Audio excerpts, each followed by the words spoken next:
성신여대 데이터 사이언스 센터, K스대 공공사회 정책연구소, 온라인 패널 조사기업 PMI와 공동으로 조사한 2022년 사회안전지수 살기 좋은 지역을 공개했는데 전국 시군구 중 표본 숫자가 적은 지역을 제외한 155곳을 대상으로 경제활동, 생활안전, 건강보건, 주거환경을 종합한 사회안전지수 순위를 매긴 결과는 톱 11위에서 30위 20곳 중 16곳은 서울, 경기 등 수도권에 집중되었고, 특히 서울은 25개 자치구 중 10곳이 이 구간에 포함됐으며 경기 지역에서도 이 구간에 6곳이나 포함돼 약진을 했습니다. 전체 2위를 기록한 서초구를 제외하고 나머지 서울지역 자치구는 10위 안에는 이름을 올리지 못했습니다. 서울 근교에 위치한 안양시, 군포시, 하남시, 김포시, 의왕시, 광명시 등이 약진했음이 돋보였습니다.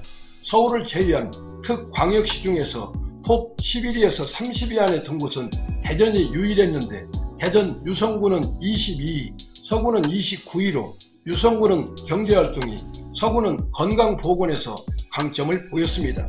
지방 중소도시 가운데는 전남 순천시와 광양시가 부상했는데 18위를 기록한 순천시는 건강보건, 주거환경 분야의 순위가 높았고 기대수명, 환자수 등 건강상태, 90분 내 종합병원 이용 가능률 등 의료환경, 응급시설 접근, 취약인구 비율 등 의료 충족을 측정한 객관적 자료가 양호한 것으로 나타났습니다.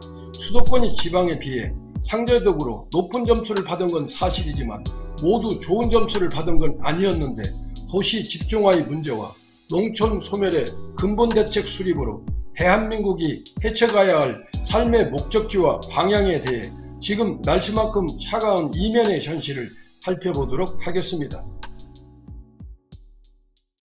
서울은 만원이다. 얼마 전까지만 해도 그럴듯하게 들렸던 말입니다.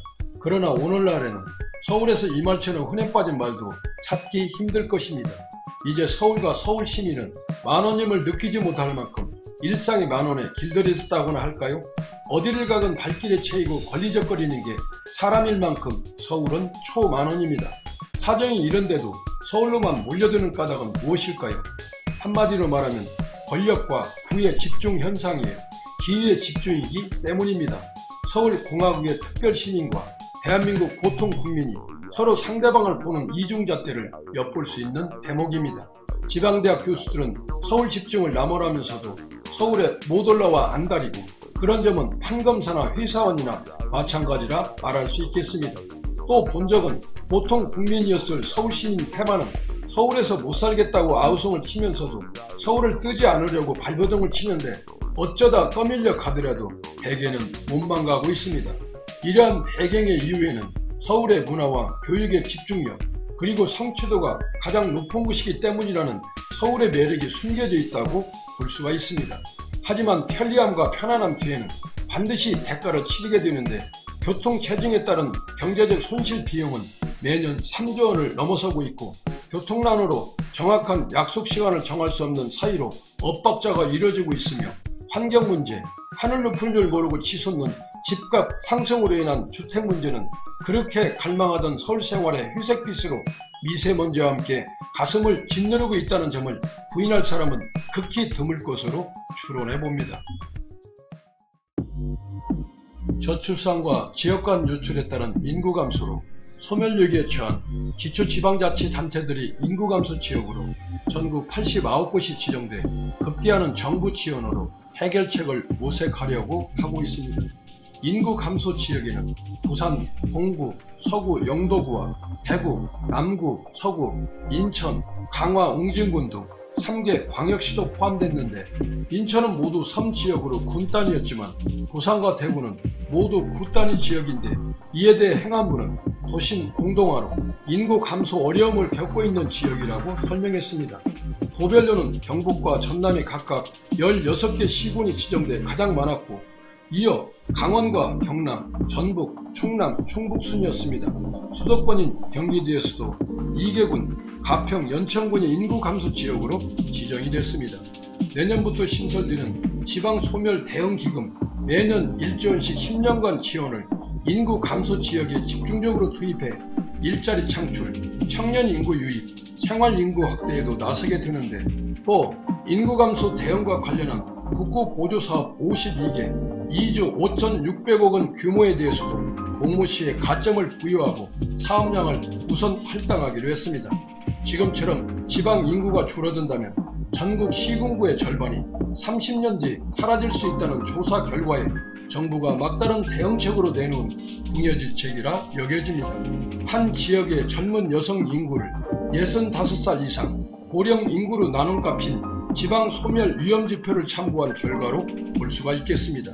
시골 마을길을 따라 수십 번을 걸어도 사람 만나기가 힘든 현실이 우리나라 국토 면적의 11.8%에 불과한 수도권의 전체 인구수 5,182만 명의 절반을 넘어섰다는 것은 지방과 시골 분기의 당연한 귀결이라 판단해 봅니다. 도시 중심, 산업 중심의 발전 전략이 유일한 길인 것처럼 온 국민이 일종의 발전 드라이브와 기획에 아무 생각 없이 동참했고, 때로는 강요당했고 설득당하면서 달려왔는데, 그 과정에서 한국 사회가 진정한 의미의 발전 지속 가능성, 그리고 개인 조직 차원의 행복 등에 관해 별로 숙고하고 고민해보지 않는 후유증이 오늘의 한국 농촌 문제를 잉태시켰다고 말할 수 있겠습니다. 통계청 2019년 농립어업조사 결과에 따르면 전체 농가 인구의 절반에 가까운 46.6%가 65세 이상 고령화로 집계됐습니다.